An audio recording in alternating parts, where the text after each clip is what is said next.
right. Hey Les, how you doing, brother? Oh, it's good, man. How you doing? I'm very good. Thank you very much. So, ladies and gentlemen, Les Jennings is masterclass winner tall, Yeah. bodybuilding master overall winner, Yeah. open tall class, and bodybuilding open overall winner. Like Correct. you Right. had like the all basically everything. You went Oh, to. it was a great weekend. It was a great weekend, man. So, How was it? Like, can you tell us a little bit about the that weekend? oh, it was a great weekend, man. It was some great competitors. It was my first time, my second time actually competing with the AAU, and I talked to the guys a year ago, and basically, you know, focused all my training towards this one contest, this one weekend. And then it ended up being, multiple organizations, multiple categories. So it ended up being a lot of fun. It was a great week. It was worth it. It was worth the long diet through this whole on again, off again COVID year. You know what I mean? Yes, yes. So All yeah. right, before we get in the details about that, so can you tell us a bit about yourself for those who don't know you? Oh, okay. Yeah, my name is Les Jennings. I'm a lifetime natural bodybuilder. I competed a lot in the NPC back in the 90s.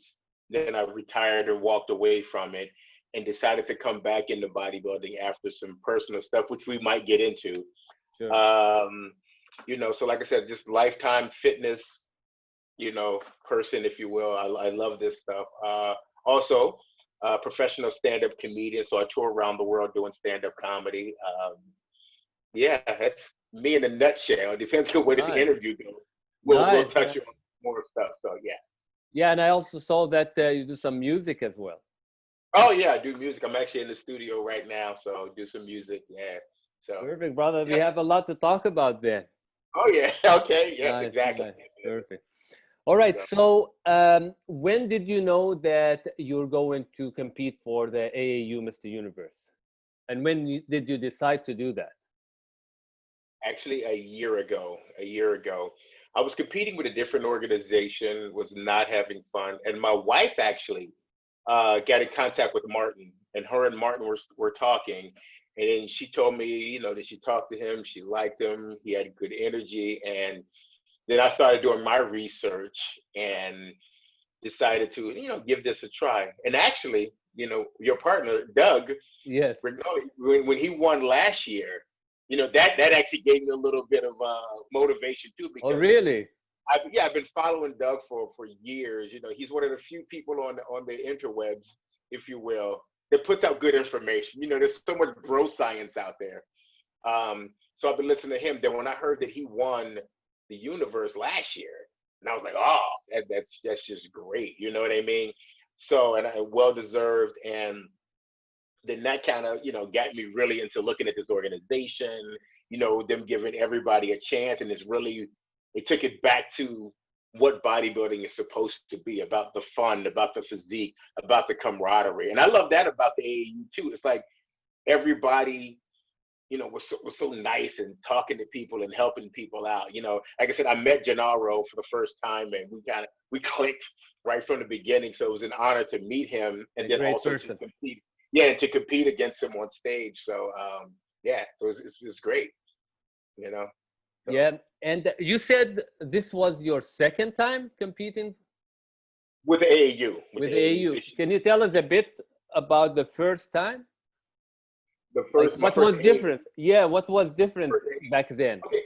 Well, here's what happened. It's I was a top NPC competitor back in the 90s, and I received my pro card from a different organization. I don't even want to mention their name, but anyway, a different organization. So when I talked to Martin, about the AAU, and the way I am, I didn't come to the AAU saying, look at all my past accomplishments. You should put me to elite status. Where I said, look, I want to come at the bottom. I want to start at the bottom and work my way up. I have no problem with that because, like I said, I love competing. I love the competition. I love setting a goal. So when I talked to Martin, we initially planned to, because I wanted to do my first show to qualify for the universe. My first show was supposed to be in April, but with all the lockdowns and everything, things kept getting pushed back and pushed back. So my first competition was actually a month out from the universe, which ended up being a blessing in disguise, if you will, right?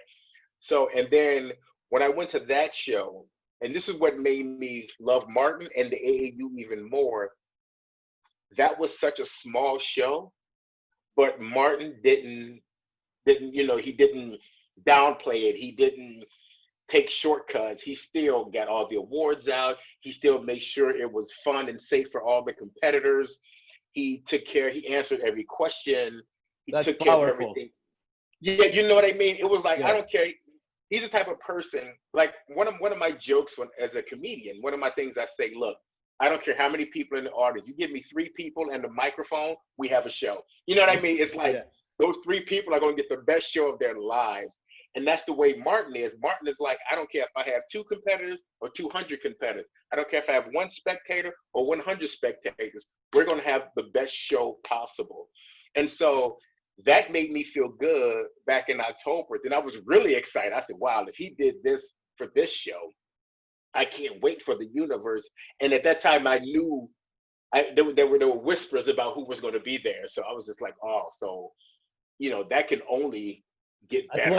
At what point you had you knew a little bit who's going to be there? What happened?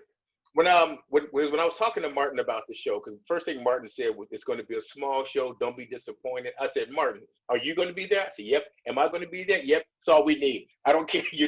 I want to be on stage. I want to have some fun. And I had never met him personally. We talked on the phone a couple of times. So when I got there, that's when he started telling me. He said, yeah, Tony Pearson's coming out of retirement. And Tony was one of my posing idols coming up in bodybuilding, right? So it was a pleasure to meet him.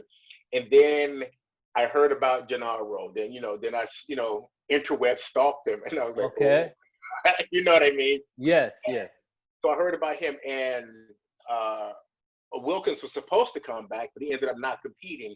So that's when Martin started telling me, hey, you're gonna have some competition in November, so be ready. So right. Like I said, so I got the rumbling, and it was they might show up, and then as it started getting closer, it was a definite, and then the ball started rolling, and then we had last weekend. So right, it was I saw the picture and the video. It was really good. I loved how everything was. It was good. So Les, now that you know who's competing, how did that impact your preparation, and what was your goal? Like, what do you wanted to achieve when you get to the date of the competition? All right. At the risk of sounding cocky here, I never train for competition. I just look in the mirror and I say, I know how I want to look at this show. And like I said, my love for the sport is like, I know how I want to look at the show. So if I come in if I stand in the mirror and I say, okay, this is how I'm supposed to look 2 weeks out. This is how I want to look 1 week out. And then show day, this is how I want to look. Now, if I'm beaten by a better person, more power to him, Right. Because I'm going to tell you something that happened to me back at the 97 Team Universe, right? And this is, it's like a bad movie script, but back then, there was this bodybuilder named Skip LaCour. What's up, Skip? He was like my nemesis. We battled back and forth. And then in 97, my whole year was trained to beat him. That was my whole thing. I'm going to beat Skip. I know what Skip looks like. That year, I beat Skip. Skip came in 5th. I came in 4th. There were 3 guys there who I didn't train for, who whipped our butts. You know what I mean? So that's when I realized, I was training to beat Skip. And then these other 3 guys, one of those guys was some fella by the name of Kai Green. And so, yes. And so that's when I realized training to beat one person will take you off your focus of what your best body can do. Like I said, the one person I trained to beat, I beat him, but I didn't train to beat the other 3. And then the very next year, 98, when I trained and came in probably my best condition as a bodybuilder back then, I came in my best practice. Yeah, I'm gonna have to say ever, because actually what happened, I was supposed to be light heavyweight at 198. I had dieted down, shredded. I was like 203, right? And then they were giving me time. I said, screw it, put me in the heavyweight. So I literally left the weigh-ins, just started eating, and then I just filled out properly. I just, I was ripped.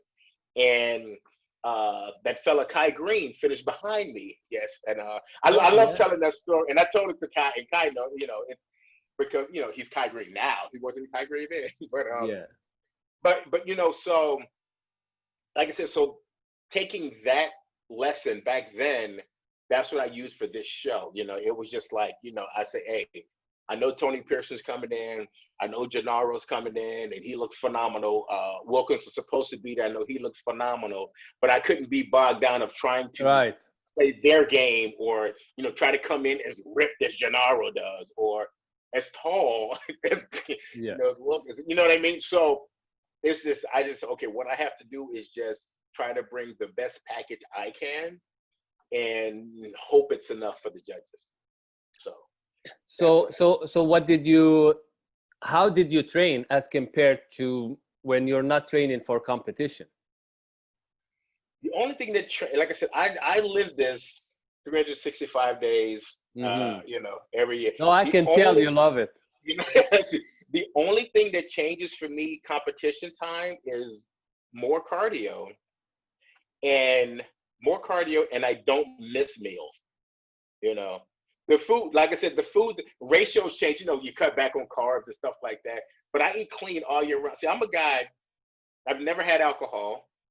I stopped eating fast food. Yeah, Even I with stopped. comedy shows and stuff, I you know, and I can get get free drinks. But I've never drank alcohol. It was never a thing. I never, because I was naive as a kid. I'm thinking I'm gonna grow up and be a professional football player or a bodybuilder, and they don't drink alcohol.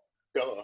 But but that was instilled in me back when I was a 10-year-old kid with this dream. You know what I mean? So never drank alcohol. I stopped eating fast foods and fried foods back in 1984 when I was a sophomore in high school. I stopped Mhm. eating all that stuff. So this is pretty much the way I eat all year round. The only things that change, like I said, is I'll cut back on a lot of the carbs. I don't do cheat meals. I don't do cheat day. Like, I don't do I don't understand that whole refeed cheat Yes, meal thing, yeah. but they do it. I don't. Um, and I don't miss meals. See, like off season, I'll eat, I'll still eat 5, 6 times a day, but it's just kind of like here and there. My clients will tell you contest time for that 12 weeks, I eat at the exact same time. So I'll be in the gym training the client. If it's 8 o'clock and it's time for my meal, I'm eating my meal, training my client. And I talk to all my clients before contest prep. I tell them, hey, you're scheduled during one of my feedings, so I'm going to be eating while I train you. And all my Wow. clients are cool because, and I look at it like, at first, some people may say it's unprofessional, but I look at it like this. I always tell my clients, hey, there are no excuses for you not to get in shape. I don't want to hear, I don't have time to eat. I don't have time. You make time. So if I'm making time to eat while I'm training them, it's showing them that I have no excuses. Right. And of course, when I came home with the hardware, they were all happy too. They were just as happy for me. So they understood it paid off. Nice. So Yeah. then, so how you like plan your meals? Like, let's say you said you wake up at 4 a.m. Yeah, I'm up at 4 a.m. every morning. So, and I What time start you go work. to sleep? It depends. I'm gonna take now. It's a lot now since COVID. It actually helped me because I don't do as much comedy. There have been times where I've actually left comedy. I would do a show down in San Diego, be done about 2, 3 in the morning, right? Drive straight to the gym, do a quick setup, do a quick cardio, and then train clients. And then I just have my clothes in my car with me and change. Uh, when I was doing comedy, I was getting no sleep. I would leave comedy clubs at 12, 1 o'clock in the morning, get up at 4 o'clock the next morning, training clients. Yeah. How often But did you now, do that? Like, oh, all the time. I was doing comedy. Like I said, when I was really serious into comedy and serious into my personal training, because my first clients, are usually like 5, 6, 7, 8 in the morning. I like to train people early. I'm an early guy. I was in the military. I get up early. I'm still get up early. No matter what time I go to bed, I'll still get up. So but now I get to go to bed at a reasonable hour, 8, 9 o'clock at night, so I'll still get up at 4 a.m., knock out my cardio, and then have my first meal at 5, and Uh-huh. then my first clients at 6. Because I push my clients back. Another benefit of the COVID with a lot of in-home training, I was able to push my clients back, a couple of hours, but to get ready for this competition, Mhm. because I told them, I said I wanted to do cardio at 4, eat my first meal at 5. So I took my first client at 6. So I show up at my client's house at 6 a.m. and then So, train all morning. Yeah. uh, So so you having like 2 hours between meals? I do 3. I do 3. 3 hours? I do 3. Yeah. Yeah, Yeah. like So I do 3 hours. heavy, all of them heavy, or like, can you tell us like a little bit about the calorie breakdown just to have an idea? Yeah. Like I said, I kind of, I kind of eyeball everything now. Okay. And this was the first, and I was a vegan bodybuilder for a while too. That was, For how long? whoo, uh, up until I knew I was going to do the universe. So up until last That's year, interesting. yes, I was vegan, and I got ripped as a vegan, but I lost a lot of muscle. So, but my average meal, I'm doing about, probably about 7 or 8 ounces of protein, and then a lot of fibrous carbs, so a lot of Brussels sprouts, broccoli, spinach, and then I'll do typically 1 or 2, depending on how I feel, depending on what I work, 1 or 2 carb meals. And my carbs of choice right now were, uh, cream of rice or baby rice, as they say it in Yeah, Australia. yeah, Is that yeah. right? That's easier to Baby rice. digest. Yes, it's much easier. And when I brought that into my diet, I was like, oh, life is good. So I ate a lot of cream of rice, a lot of rice, and a lot of quinoa. The Hmm. quinoa kind of carried over from my vegan days. I ate a lot of quinoa during my vegan prep, and I brought that over. So that helped me, with a very muscular, if you will, a very high protein carb grain source, if you will. Yeah, So, I like yeah, that rice option, yeah, even inflammation wise, because some people they don't digest rice well, so it right, brings right. like inflammation. For those who like want to avoid that, that like rice is the best option, and Oh easy to God. digest. You know what I do? I do Uh, that, and I put some honey on my carb okay, plate, okay. and I steer it, and I put Uh-huh. some bananas on top. Nice, So nice. if it's carb, it's full carb. You know, Right, nice. yeah, I Oh, got this from a friend. His name is oh, Maurice. uh-huh. He's like a carnivore diet. But I Okay, saw that in his carb day, that's what he does. So I said I'm gonna try this, and it was really good. okay. Nice, nice, nice. Yeah. Okay, yeah. So 12 weeks out, Hmm. you like let's say no, you said about 12 weeks out. So let's say last week your diet Okay. was the same. Yes, yes. Yeah, even like And I just, 3 days before. yeah. Here's something I tried. This is something I wanted to try because think of how many times you hear people dieting for a contest, dieting for a show, and then Yeah. like a week out, 2 weeks, and they look in the mirror, they're like, oh, they look great. And then for some reason, peak week, people want to change things and try to do this, try to do this. So I was just like, and again, I talk to people, I let other people look at me. My wife, who's also one of my coaches, because my wife's a nutritionist, so she helps him with Oh, posing, how okay. I look.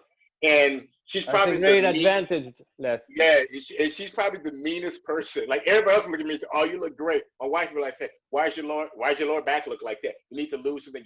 We need to." So she is awesome. But yeah. So what I decided to do this year, and then actually, I cannot remember. I was watching a video and I saw. I cannot think of this bodybuilder's name. Somebody I like and admire, but I can't remember.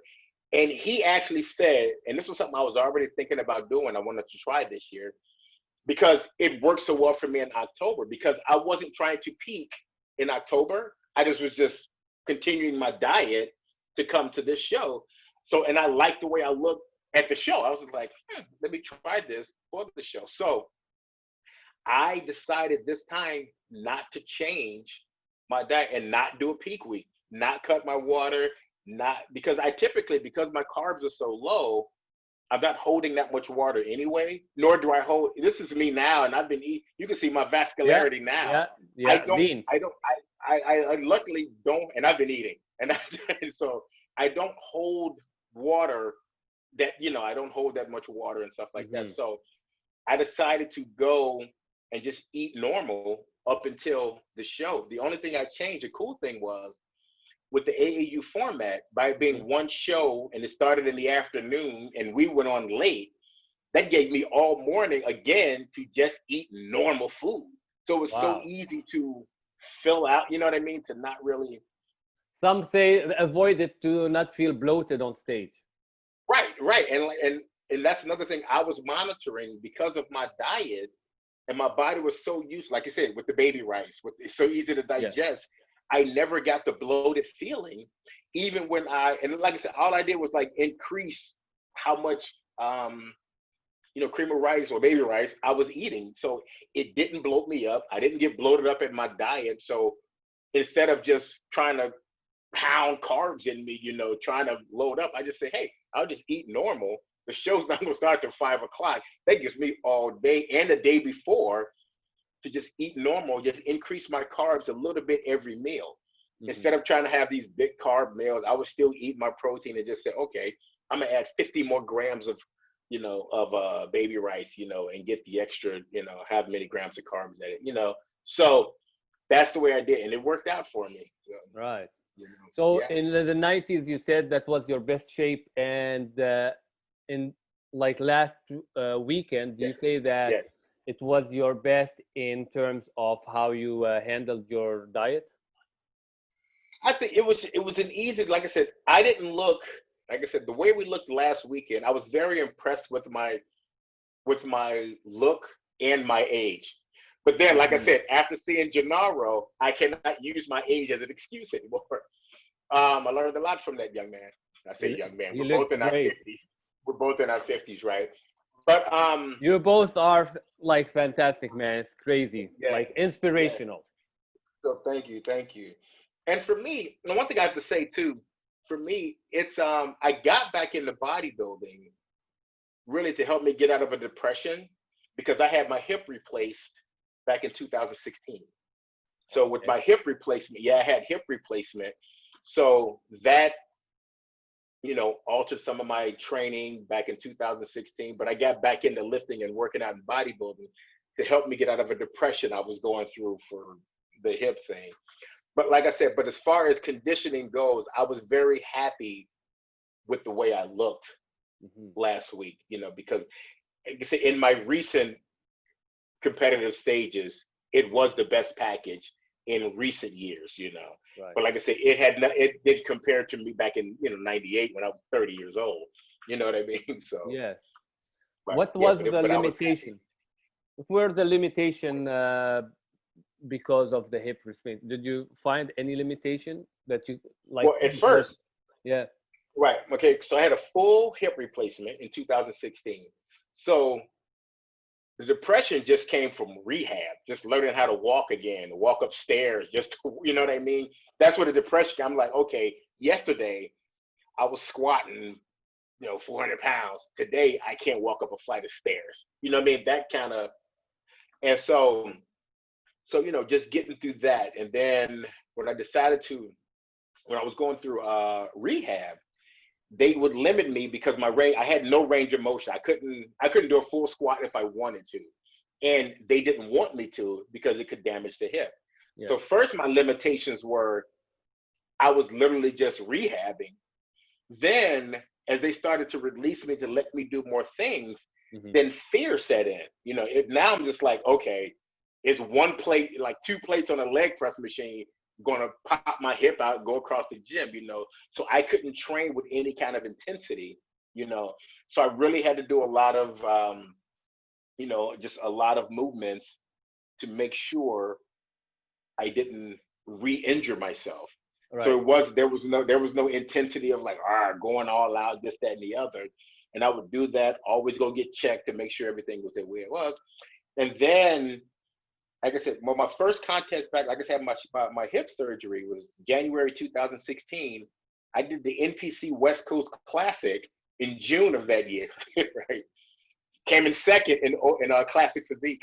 So From walk-in to open, yes. wow. Open classic physique came in second. Yeah, yep. That's So impressive, man. and that felt good, and that's what got the bug. That's what got the juices flowing again.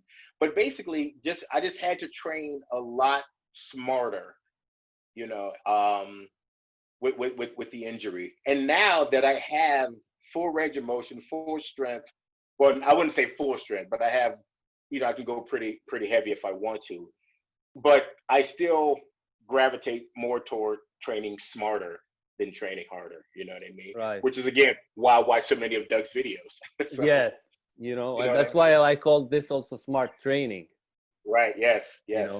Les, some people, when they are not injured, they do everything, right? Right. But it's only when they get injured, then they start looking at these things closely and see what movement works the best. I remember when I was injured playing tennis, I had to come up with a way to make my forehand like still effective. So I tried to avoid some stuff. So I was watching more my movement.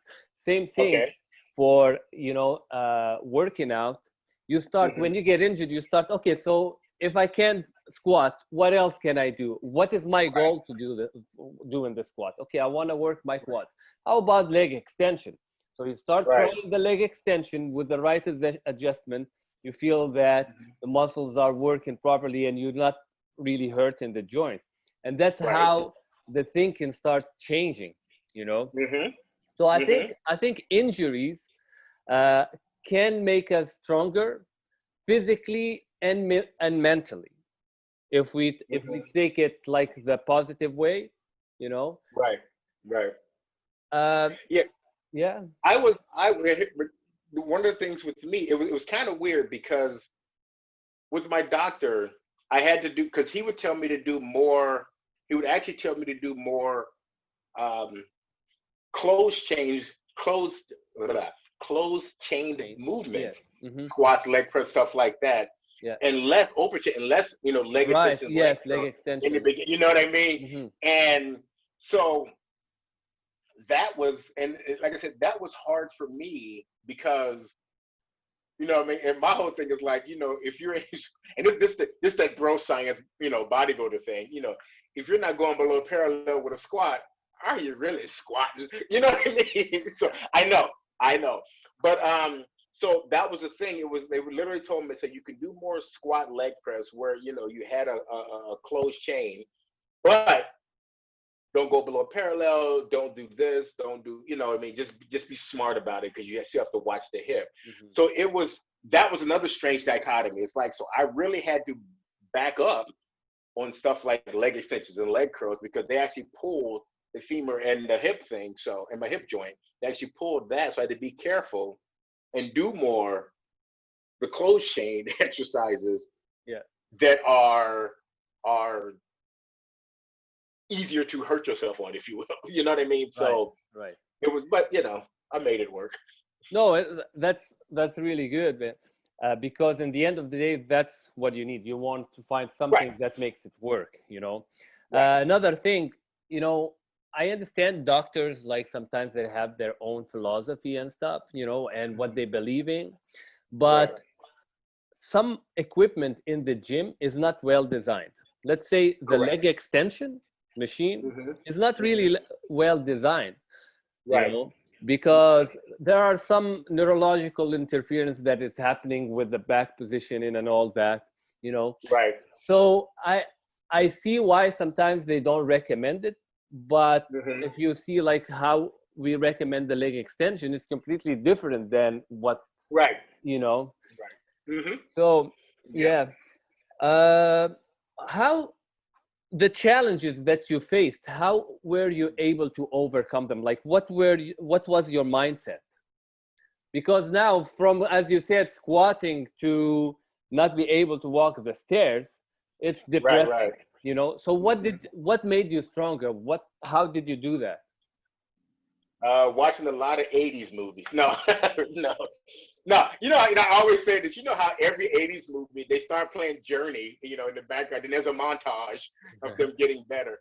But no, like I said, the best worst thing that happened to me was when I was in the hospital, depressed, just afraid I'd never walk. You have thoughts of, Yes. you start thinking about your mortality and stuff like that. And I would say, as cliche as it may sound, bodybuilding. I said, I need a goal. And if I have a goal, because one thing I never want to do is get on stage looking bad. It's just the way my ego is. You know what I mean? So I gave myself a goal. I found out about the West Coast Classic. And I said, okay, in June of this year, I'm going to do that bodybuilding contest. That will force me to really amp up my physical therapy and really amp up my time in the gym. But at the same time, being smart so that I don't go backwards, because I didn't want to re-injure my, I was smart about it. But the contest actually made me be really diligent about being at physical therapy, doing the exercises they wanted me to do, plus doing my workouts to get ready for this competition. So that's basically what I say. So bodybuilding, basically saved my life, if you will, again. Yes. So, and that's really what it was, getting ready for that show and everything it takes to, because once when you're focused on the show, that's really all there is. You know what I mean? As selfish as it is, but that's what it is. And I missed that feeling. And once I, paid that entry fee, bought that NPC card, it was on. Yeah. And didn't miss a workout, didn't miss a meal. And that's what kept me focused, and it helped my rehab and everything too. So, yeah. See how important to set a goal when someone is down and depressed, Yes. Sometimes people know that they have to set a goal, but they even can't set it. They cannot commit for it. Right. And see, like for me, it's like I said, again, cliche, it had to be bodybuilding. That was the only thing for me that could do it. Because it wasn't like, but I did tell my nurse at the hospital, I said, I want to be doing stairs before I leave this hospital. She said, well, no, you have to wait. I said, no, listen to me, sweetie. I need to be doing stairs before I leave this hospital. So they elevated or escalated my my physical therapy that was in the hospital. And I told them, because they're supposed to push you out with a wheelchair. I'm walking out of this hospital. Like I said, it was a bad 80s movie, man. My whole life was like a bad 80s movie, but it's what I needed. You know what I mean? Mm-hmm. It's what I needed. So just walking up that it was 3 stairs in the hospital. I walked up those 3, walking up and down the hallway. And then when it was time to leave, they wheelchaired me to the door. I got up just because I told them, I said, mentally, we are not pushing this wheelchair outside. I'm walking out of this hospital. So they pushed me right up to the door. I stood up, walked the 3 steps to walk out of the hospital, into the car. And then, so yeah, it was just, like I said, little things like that just kept me motivated, man. Yes. And my wife, then she was just my girlfriend back then, and she was there by my side and supporting took care of me. My mom flew into town, so my support team was great too. So that's great, man. It's inspirational. So what inspired? Why you love bodybuilding so much? Like, how did you start? What made you start bodybuilding? Here's the thing. My uncle's gonna love it. I'll make sure he watched it because he called me this weekend after I won to congratulate. My uncle Bob, is the one that got me into bodybuilding when I was 10 years old. 10 years old, I got my first weight set from Sears. If anybody remembers the Sears weight set, it was the concrete weights that were red, white, and blue. So when I was a 10-year-old kid, I had a weight set and a bench in my room. This new, so I think all I did was bench press and curl back then. That's about it, but still.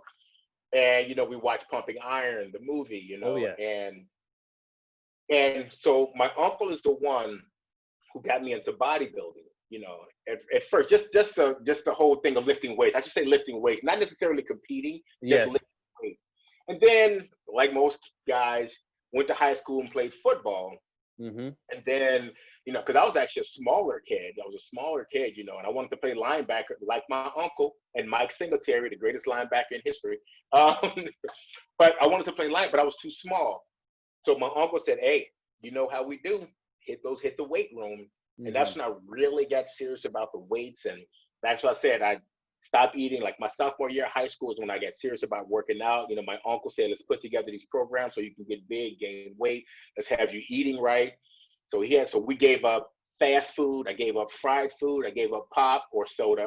Uh, you know, so I gave all that up when I was 15, sophomore year of high school, and get serious about working out to gain size and muscle for football, Mm-hmm. right?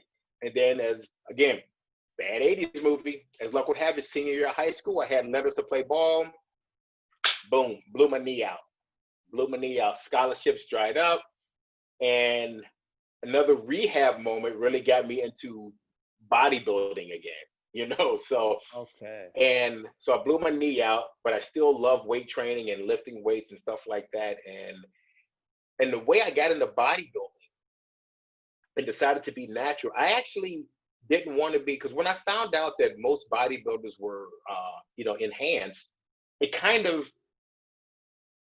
pulled me away from bodybuilding as a competitor, because my whole thing was the whole healthy thing. I'm like, if I'm giving up fast food, I'm giving up fried food, I'm giving up, you know, soda pop, candy, stuff like that. If I'm giving that up, why am I going to put something artificial or drugs in my body that I deem unhealthy?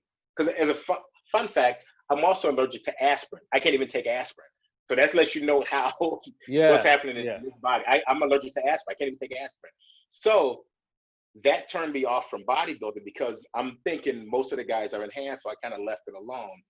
Then, as luck would have it, I go to my first bodybuilding show, and I'm looking at some of the guys. I'm looking at some of the guys. I'm like, again, my ego. I'm like, heck, I could beat a lot of these guys now. You know what I mean? Yeah. So, you know, and and then I got into a bodybuilding contest opened up like 2 weeks later. I didn't even diet for it. I just went and won the heavyweight division, because I didn't diet or anything. I just went, got some, you know, and I learned a lot about bodybuilding that day, you know, because I didn't tan, I didn't diet, and the middleweight guy won the overall. And so, but Good learning yeah, so experience. yeah, exactly. So, and that's kind of how I got back into bodybuilding, and then I found out about natural bodybuilding, Mm-hmm. you know. So, and then right after that show was like just a show, and then I won Mr. Chicagoland Natural, Mr. Illinois Natural, and then I did the Team Universe. It's like that was my first year of bodybuilding. It's like once I learned how to diet, because that middleweight became a friend of mine, and I found out how he diet, and then he helped me with my diet, and then the rest is bodybuilding history, as they say. Wow. Yeah. Very interesting. You know, thank you for talking about this point specifically, because, you know, people talk and they will always attribute the achievement to, oh yeah, yeah, but he used his Right. enhanced, Right. as Right. if if someone who's not un, if someone is natural, he can't achieve such a result. Like that's Right. ridiculous, right? Right. You Right. know. So can you tell us, like in these shows that you did before, natural, how is the process in the AAU as compared to those shows? Like what they do to test? Okay, big difference. And I tell you this, back in the NPC, and I want to back up a little bit of something you said about the whole people say you have to be, Yeah, because I'll tell you something I've learned in my experience. But I'll answer your question first, then we'll double back to that if you don't mind. sure, sure. But because when I was in the NPC back in the 90s, again, this is how my ego works. I did tested and untested shows. Because back then I actually had the audacity to think, as a natural bodybuilder, and we're amateurs, so I was a light heavyweight, so the most I could weigh is 198, and I actually thought, I don't care who's on stage, they have to weigh 198. I don't care what they're taking. they have to be 198. So if I can come at the top of the class, I'm going to be competitive. You know what I mean? Right. I don't care what they're on. So that's the way I had my off season and my diet and everything like that. And actually one of the biggest accomplishments I really loved is when I did the junior nationals and came in 5th in the light heavyweight in a non-tested show. That was probably the happiest I've ever been to come in 5th place. Because you know guys. why, yes. Right. Oh yeah. And there was a lot of talk. There was a lot of talk because I had an ego back then. I just thought I had a jacket that said natural phenomenon on it with a needle with a line through it, and I'm walking around junior nationals with it. Oh, dude, I'm from the south side of Chicago. I wasn't worried about anybody, you know. So, but that's just the way my ego was. I'm just like, yeah, I'm natural, and I'm about to hurt some of you unnatural boys' feelings. But that's not to say I'm against enhanced bodybuilders, because some of my training partners were on the juice, you know what I mean? And these are some of the best guys ever. I love training with these guys. I see how hard they work, because a lot of people think, and this is what I want to talk about, a lot of people think, oh yeah, well, if I took steroids, I'd look like you too. No, you wouldn't. Yeah. I can look at you and tell you don't have the work ethic, right? And then the people that have always accused me of being unnatural or taking steroids, when I tell them my regimen, they look at me like I'm crazy, because they say, there's no way you could look like that without steroids. I said, yeah, you can. And they go, well, how? You know, I go to the gym. I said, okay, well, I haven't had fast food since 1984. They go, wait a minute, what about In-N-Out Burger? I said, what part of 1984 do you not understand, right? And then they'll say, well, no, I love my In-N-Out Burger. I said, well, then there you go. And I say, I've never had alcohol. And they're out drinking every other weekend. And I go, and I don't eat fried food. So then instead of them giving me credit for my lifestyle, they go, well, I could never do that, you know, but you still, I don't believe that you can look that way without. And I'm like, dude, just do, you know, it's like they don't want to live my life. No. But it's just easier for them to say, this is why he did it, you know. But then when I tell them all the things I've done or have to do on a continuous basis, they, you know, then that's when they start to get quiet and go, wow, okay. Then I think some people get it and some people don't. Some people just refuse to believe it, but right, it's not my thing, you know. Also, genetics plays a role, because some people, they can do the same exercises. These people develop good physique, other slow progression. Right. I was blessed with some great genetics. That's I know great. That. So, perfect combination, man. And you took care of it. Right. Like I said, my first competition, I didn't even train for it. I was just working out.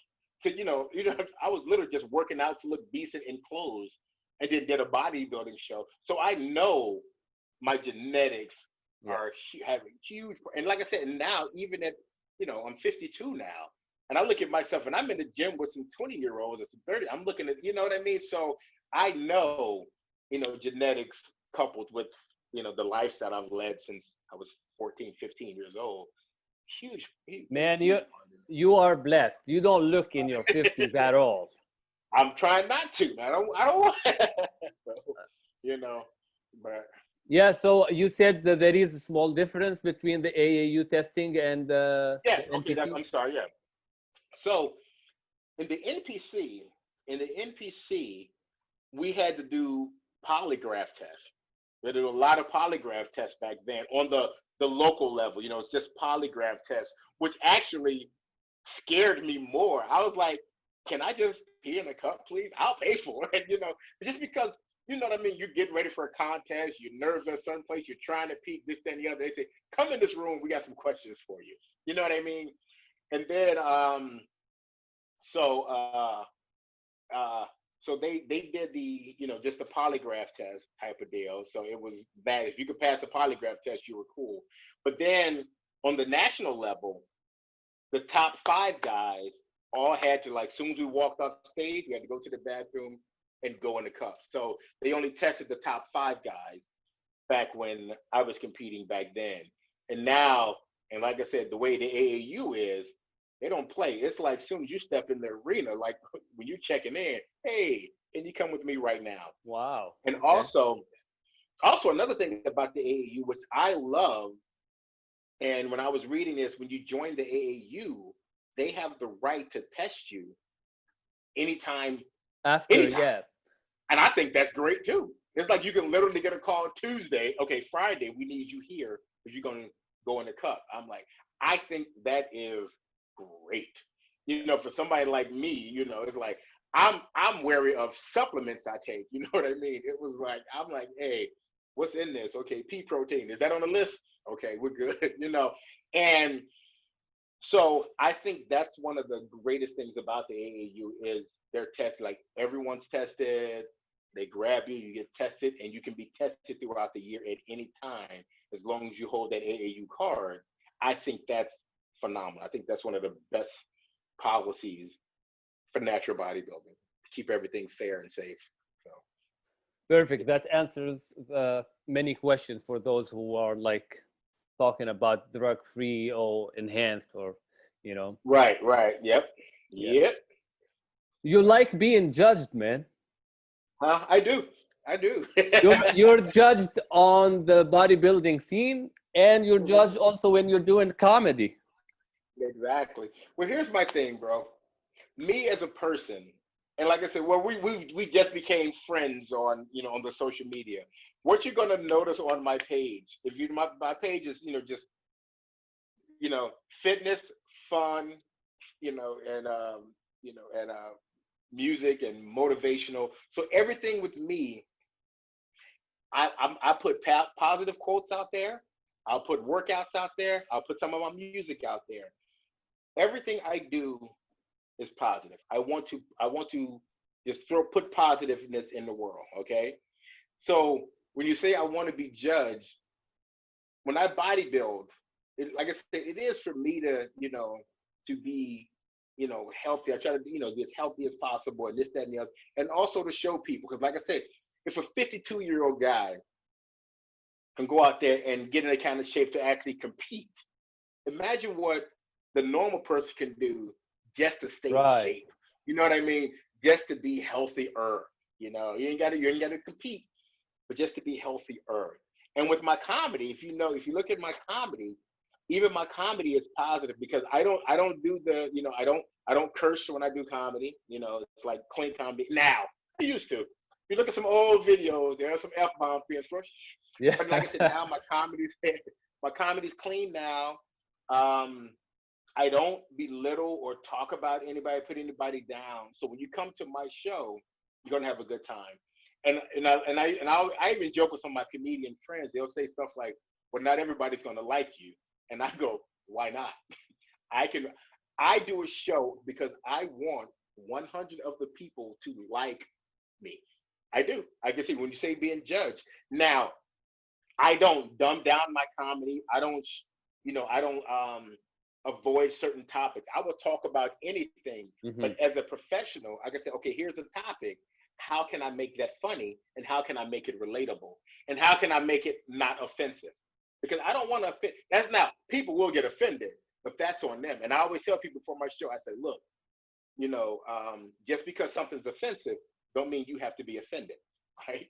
That's right. So, and that's the way I believe. But like I said, I do not write with the intent on offending anyone. I'm like, oh, this is going to make some people mad. No, I don't write like that. I'm just thinking like, okay, here's a subject that I want to talk about. Can I make it funny? And can I make it relatable? And if so, then we're doing it. And then, so that's what it is, man. So, but yes, I love being judged, but I love being judged positively. Right. So comedy Positive is going to be critique and positive. With bodybuilding, it's going to be positive.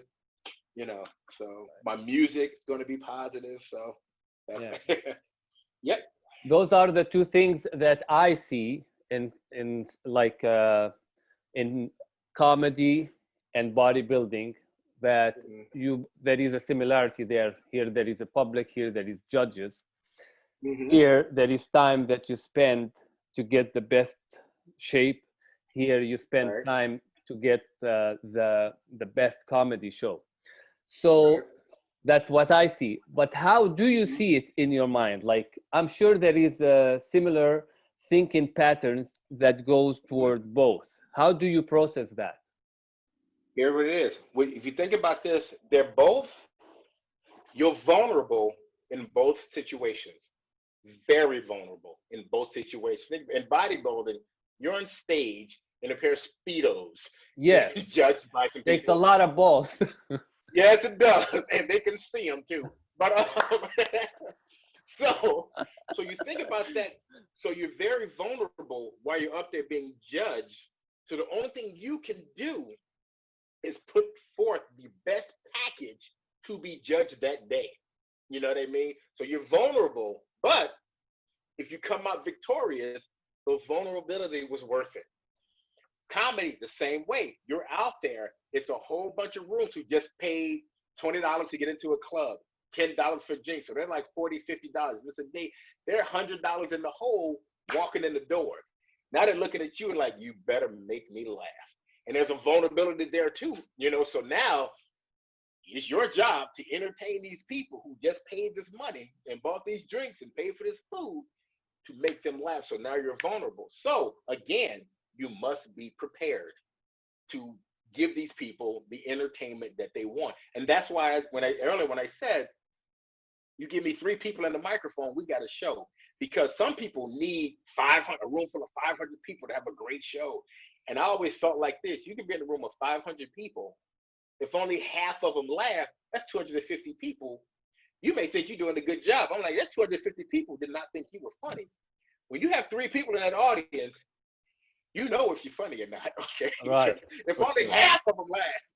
So, but at the same time, I know that 3 people spent their money just like if it was 500 people, bought the drinks just like if there were 500 drinks bought. They came for a show. I'm going to give it to them. Those 3 people are about to, like I said, they're about to get the best show of their life because I will work just as hard for 3 people as I will for 300 people. Yeah. So like I said, so that vulnerability is there, but I cherish it. It just forces Yeah. me to prepare so that when that comes, I become a little less vulnerable with proper preparation. You know, so I yeah. noticed So that you like challenges. I love them. I love challenges. You know, it keeps me young. Yeah. And I love challenges.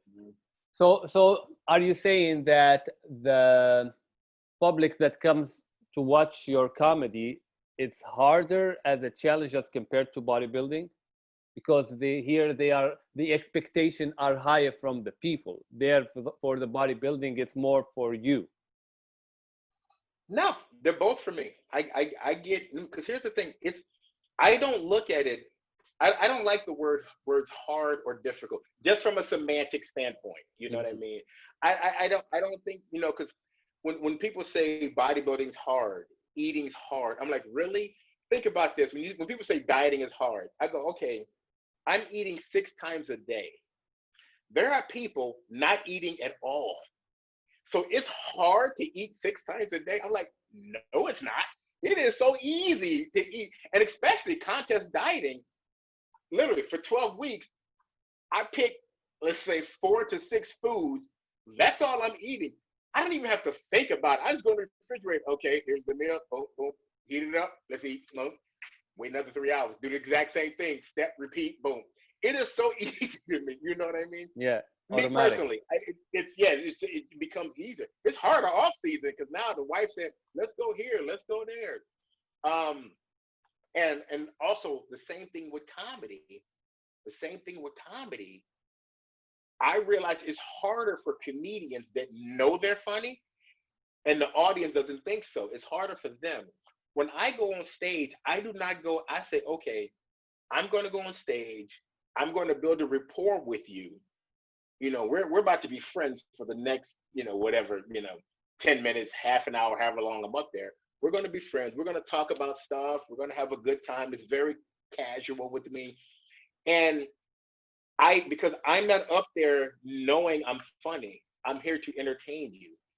Because people say, "Are you funny?" I go, "Nope," but I can convince an audience that I am.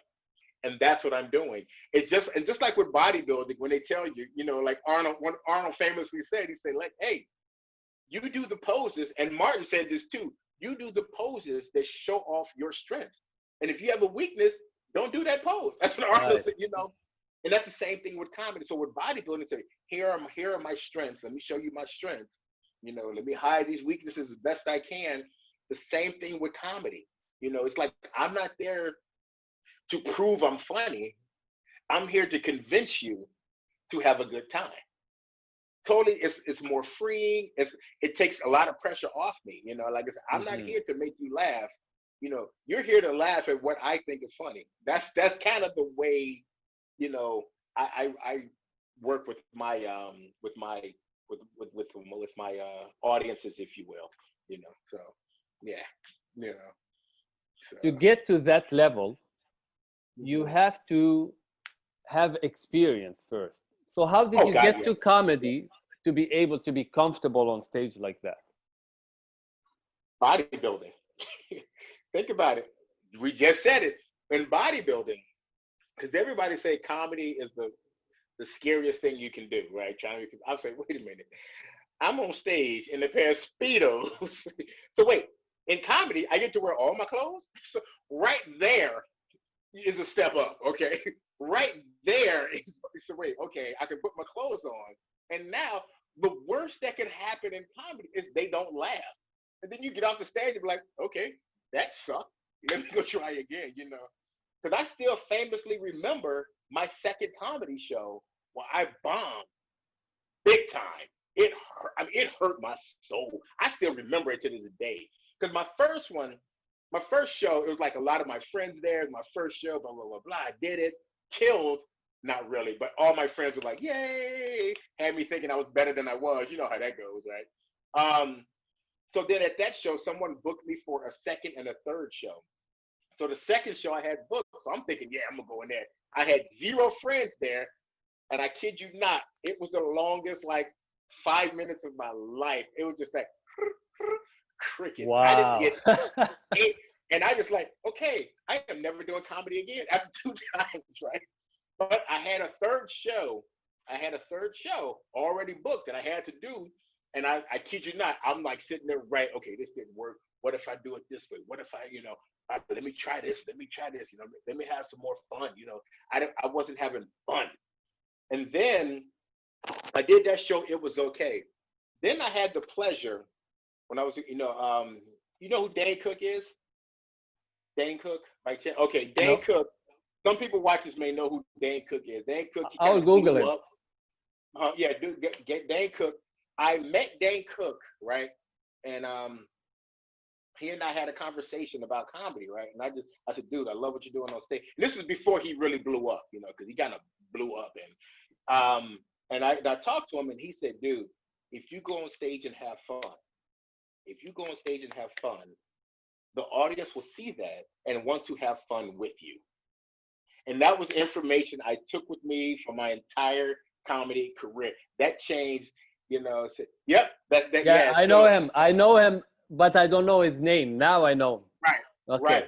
So, and it was funny. I met him early in my comedy. Then, I went off and did, all my stuff. And then I actually ran into him again, like little recently, maybe like, actually, it was the day before my surgery. That's right. So January 15th, 2006, January 2016.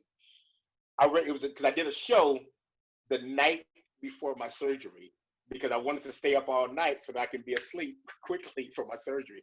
That's just how I work. Yep, and I did a show with Dane Cook that night, and I talked to him about it because I hadn't seen him probably for about 10 years, you know. And I told him about, and I asked him if he remembered, and he actually remembered that conversation. So that's kind of how I approach comedy. It's just like I'm up there having fun. So I tell the audience, come have fun with me. If you have any problems, they'll be outside. When you leave this comedy club, they'll be out there waiting for you. You don't need to bring them in here. Let's have some fun while I'm on the stage. We're a team. Let's have fun together. And that's kind of how I approach it. So it takes a lot of pressure off me. Um, and like I said, it really is fun for me. Just like bodybuilding. If you look at the bodybuilding thing, it's like I'm up there laughing and having Right. fun. I'm I joking. saw that. Like I tell you this, and here's me. This is me. Gennaro, it was good watching the interview with him the other day. Like I said, I actually we talked this morning. I talked to him this morning. Well, interweb talk. But I met Gennaro in the lobby before the show, and he was looking for some peanut butter, right? And I said, oh yeah, there's a store down there. You get you some peanut butter. They got it, blah blah blah blah. right? Not, we talked a little bit, not much. Then the day of the show, we're backstage, and then Romero took his clothes off, and I saw his physique up close for the first time. I was like, oh God. So I walked up to him behind him, and I go, I should have never showed you where they had the peanut butter, and walked away, right? So he started laughing, right? But that's who, I'm like, we're fine. And it's like a couple of guys backstage, because I always say, we're going to battle on stage, but the bodybuilding community, it's us against them. Because the way people look at bodybuilding, so I don't believe in beef between competitors. Right.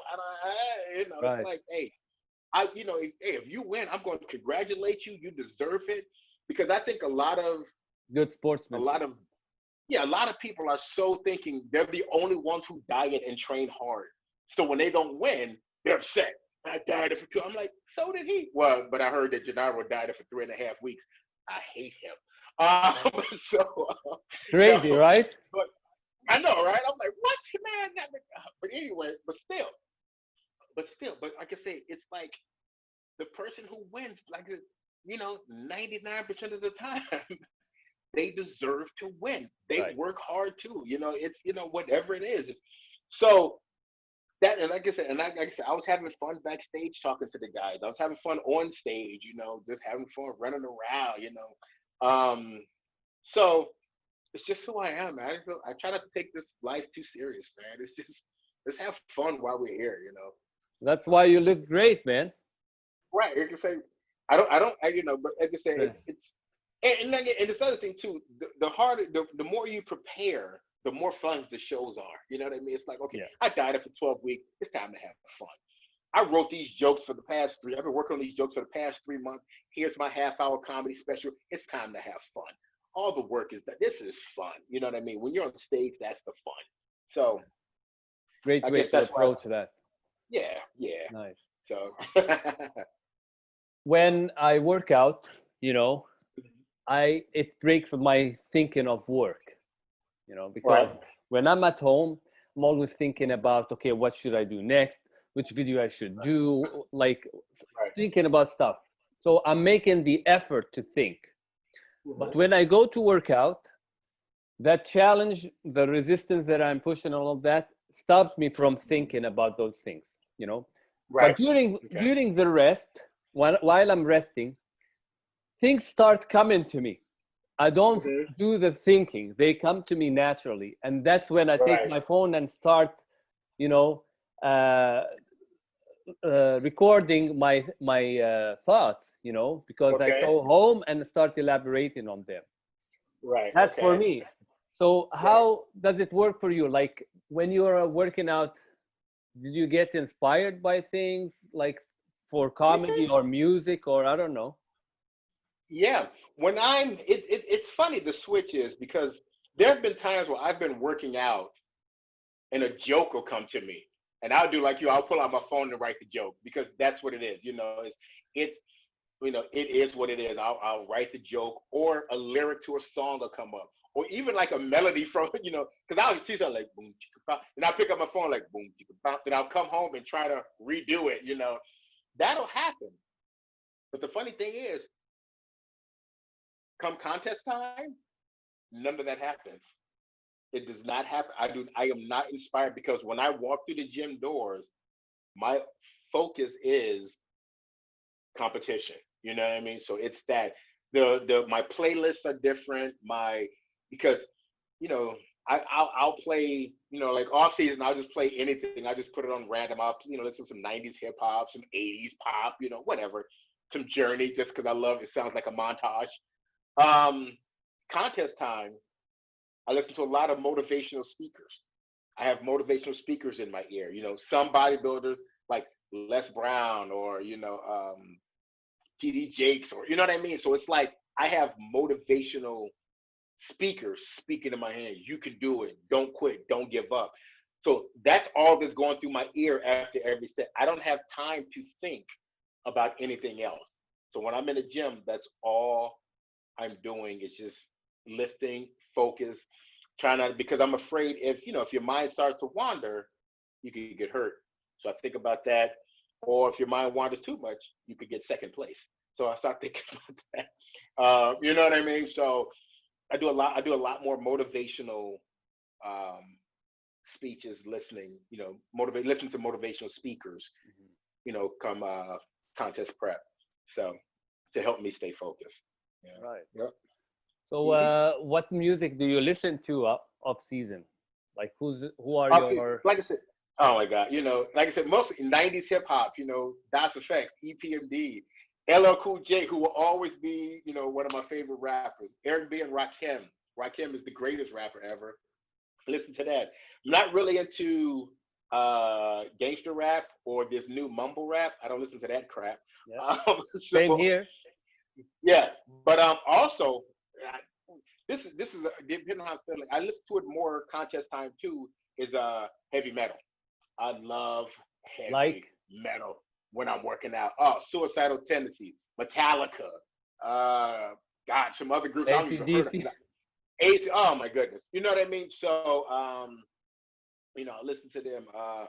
And actually, what was I saying? Yeah, so I'll just put that on, and then that helps me focus too, because like one of the first gyms I worked out in, Quads Gym South, in Calumet City, Illinois, that's all they played. They say we play hard rock and heavy metal. That's it. We don't play anything else, and that's all they play. And I had some of my best workouts ever in that gym. So I'll put that on, and that's what it is. It's like the music takes me back there. That's why I said listen to '90s hip hop, because that's what I was listening to back then. I would listen to heavy metal and stuff like that back then, because that's what I listened to when I was working out back then, and it would take me back to that place, that time, and that place, and help me with my workouts, and it helps me stay focused. Yep. I think the 80s, 90s music is the best, like hip hop, Oh yeah. R&B of all time, and Yeah. you're not gonna It is. hear anything after that. It is. Yeah. You know, Black Sabbath. I was trying to think of Black Black Sabbath. Sabbath, Yes. because Black Sabbath, if you know, that is my contest sweatshirt. I wear Black Sabbath on. So yeah, I have a Black Sabbath sweatshirt that I wear to every contest. So that's why. But yeah, man.